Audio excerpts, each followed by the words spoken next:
Rustic Green at Utica Monday night in Liberty Bell Park, and we are with John Ossowski. Now, John, what do you do in the community?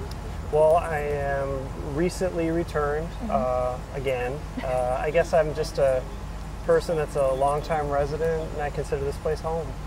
So what are some of the things that draw you back from moving somewhere? What brings you back to Utica? Oh, it's family, it's familiarity, it's the place. In fact, everywhere I go, you know, if I feel comfortable there, it's because there's some shade of the Mohawk Valley or Utica that, you know, keeps me grounded. So where are some of the other places you've ventured off to that you compare to Utica?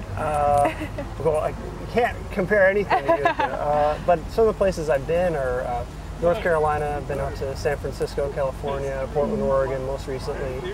Finished grad school out there.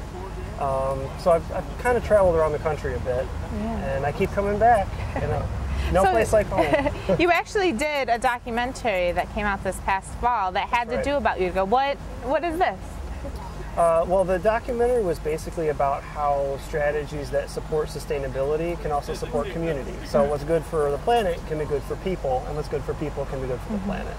And showing how especially that's needed in a place like Utica that's had a long period of economic stagnation or decline.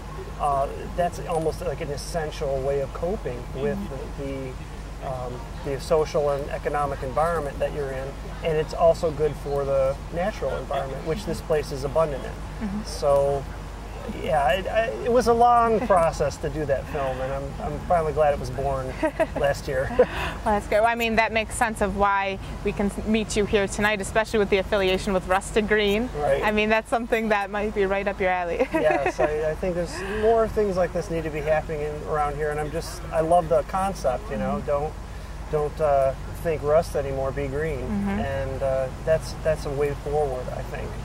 More so than a lot of other things have been. So. Very much so. So the one question, you kind of already began to answer it, but the one question that we ask everyone that comes to the couch is, what do you love about Utica?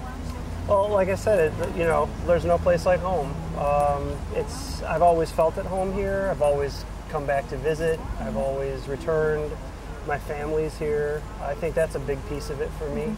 I grew up here. I was educated here through my master's degree, well, one of my master's degrees anyway, and so I feel like I'm a homegrown tomato. You know, it's like you can go to other gardens and you enjoy it, but you don't really feel comfortable unless you're in your own garden. Now, you have one perspective that really you appreciate the potential that Utica has to offer, and that's different.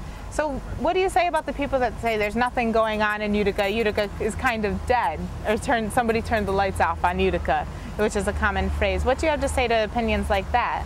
Well, I mean, you know, they're not completely wrong, but also you have to take a look at what do you want. The lights out on what? Yeah. I mean, for a person like me, I'm not out to make a killing, I'm out to make a living. And you can do that. You can honestly make a go of it with very little financial capital. You don't need, it's a very low cost of living to be here.